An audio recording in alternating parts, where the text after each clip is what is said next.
Hello बच्चों, let's see this question and here this question says assertion democracies have had greater success in setting up regular and free election।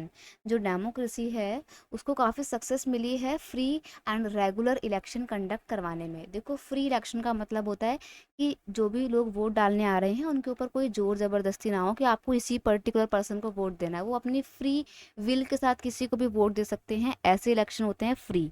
और regular election का मतलब होता है कि एक particular interval के बाद ही इलेक्शन कंडक्ट करवाए जाएँ। फॉर एग्जांपल अगर हम इंडिया की बात करें तो इंडिया में हर 5 साल बाद इलेक्शन करवाए जाते ही जाते हैं, ठीक है?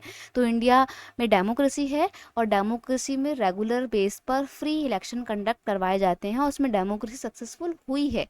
तो यहाँ पर एजर्शन आपका बेटा बिल्कुल ठीक है। रीजन देखते हैं क्या है। Elections are conducted by an independent body like election commission. और जो इलेक्शन कमीशन जैसी इंडिपेंडेंट बॉडी है उसके द्वारा इलेक्शन कंडक्ट करवाए जाते हैं।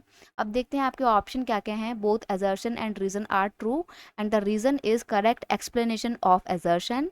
सेकंड ऑप्शन है both assertion and reason are true but reason is not a correct explanation of assertion। Third option है assertion is true but reason is false and fourth option है assertion is false but reason is true। देखिए बेटा अगर हम बात करें यहाँ पर इलेक्शन की तो ये बात तो सही है कि इलेक्शन कंडक्ट कराने में एक फ्री और फेयर तरीके से रेगुलर बेस पे इलेक्शन कंडक्ट कराने में डेमोक्रेसी सक्सेसफुल हुई है। अब इसके पीछे क्या कारण है कि डेमोक्रेटिक कंट्री में इलेक्शन एकदम ठीक से बिल्कुल रेगुलर एकदम टाइम टू टाइम होते हैं, फ्री होते हैं। तो बेटा उसके पीछे कारण है इलेक्शन कमीशन। ठीक है, इंडिया में एक संस्था है, एक बॉडी है जिसका नाम है इलेक्शन कमीशन। और इंडिया में जो भी इलेक्शन होते हैं वो इलेक्शन कमीशन के द्वारा कंडक्ट करवाए जाते हैं। और अगर हम इलेक्शन कमीशन की बात करें तो ये अपने आप में एक इंडिपेंडेंट बॉडी है, गवर्नमेंट से बिल्कुल अलग ये इंडिपेंडेंट बॉडी है, इसलिए यहाँ ये ठीक से इलेक्शन करवा पाती है। ठीक है, तो in India elections are conducted by an independent and powerful election commission, जिसको हम बोलते हैं ECI, election commission of India.